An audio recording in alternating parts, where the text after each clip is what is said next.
All right, how's everyone doing? So, what do these two guitars actually have in common?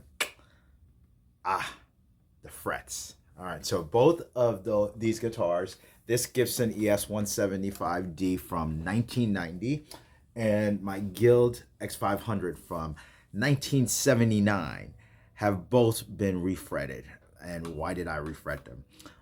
In both cases, the frets were not totally worn out. It was all about playability, quite frankly. The Gibson one always bothered me because the frets were very, very low. I didn't fret out or anything like that, but there was always something a little bit lacking. So I decided to refret it. And when I was thinking about the frets that I wanted to use off of that, I thought about guitars that I'd played, and I've played a lot of them. And one of the things, people might be shocked about this, what I found to be the best fret jobs that I've ever seen have always been Eastman's. They're arch tops. I've owned a number of Eastman arch tops. I love the frets, to be honest with you. I've owned AR503. I owned a John Pisano at one point. I've owned a T185 MX, and I've owned a number of their acoustic guitars. And when I did my research, I found out that they were using Jescar Fretwire. I think it was Fretwire 47104. So when it was time to refret the Gibson, and obviously these are not, these guitars are old. I mean, 79 and 1990, so that's very, very old guitars. Yeah, and I mean they're road-worthy guitars from that perspective itself. So what do I like about frets? I've always liked big frets, jumbo or big frets. So typically people will change a fret if the fret is worn out and it's beyond, I guess they can't be dressed and then re-levels. So at the end of the day, it's about playability. Sometimes, as in this case, it was just like I just wanted to take these things to the next level for my playing style, which was getting bigger frets and frets that I liked. What I would say that as you do your journey about like refretting, if that's something you're considering, one, make sure the guitar is actually worth refretting. Fret jobs are not cheap. So you want a valuable instrument or something valuable to you. So value does not mean it's just you can resell it or you're collecting it or anything like that.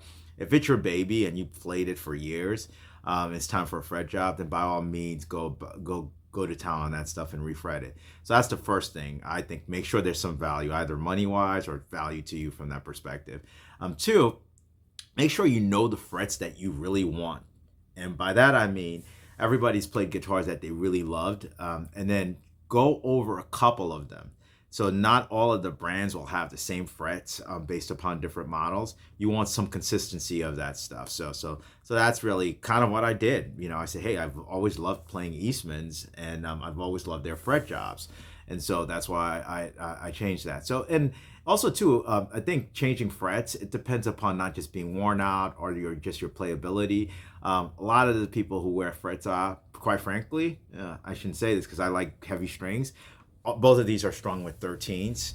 If you have lighter strings, that's probably one of the benefits of that. You don't need a fret job as much. I think Brian May's guitar, he's never had a fret job on the guitar, but he puts 8s on and he has a light touch. I think I probably have a heavy picking finger, right hand, and things like that. So there's probably more divots and fret wear than that. So in any event, though, again, the specifics about these things, I'm not a technical person, but they were Jescar Fretwire 47104. You can look them up.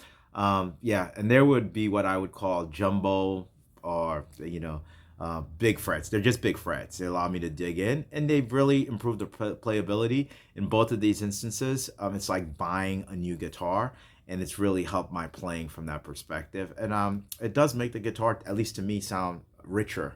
The notes have more clarity. They're not fretting out or anything like that, and could all be confirmation bias, psychology, or however. But yeah. So it's worth it. If you have something you want to refret, definitely go through with it once you've gone through some level of analysis. All right, then. Thank you for watching, and practice some more.